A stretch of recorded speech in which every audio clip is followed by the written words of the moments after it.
Živijo, jaz sem Juš in imam 6 let izkušenj z brcanjem žoge, kar je malo manj kot Jaka Bijol, ki pri 19 že igra v ruskem CSKA in slovenski reprezentanci. Še malo počakamo, pa ga bomo spoznali.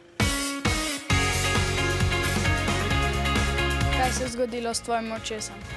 Včeraj na tekmi sem v glavo malo udaril, pa je malo arkada mi počela. Letos je bilo veliko pretresov v reprezentanci. Kako to vpliva na igralce?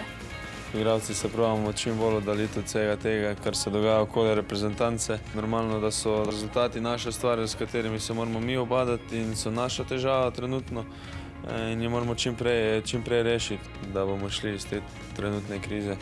Kakšni so občutki priti z 19 leti v CSKA Moskvo in slovensko reprezentanco?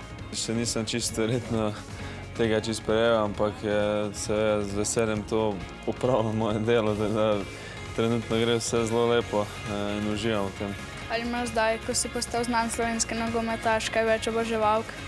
Tu v Sloveniji, ja, ne vem, če v Rusiji je to malo drugače, ta je malo drugačna kultura tega, vse skupaj. Neka večja baza v Sloveniji bomo pa videli, kako bo.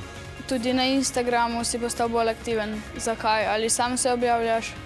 Instagram vodim sam, se čutim, da imam željo, da nekaj delim, tako da bi pa zelo pogosto, pa še ne zaenkrat. Pri katerem golmanu bi imel največ treme pri 11 metrovki?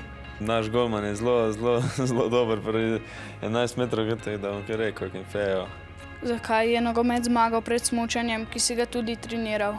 Čeprav sem tudi zelo rad smučal, no, ampak zdaj, ko je tako vreme, pa lepo sonček, pa zdaj, da bi mogel biti na ledeniku, ko je še toplo, to mi nikoli ni bilo neko veselje, no, sem se pol odločil za nogomet.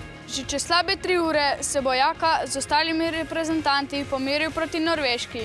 Naslednji ponedeljek pa jih čaka Bolgarija. Jaz bom držal pesti, da jih še ti. Adijo!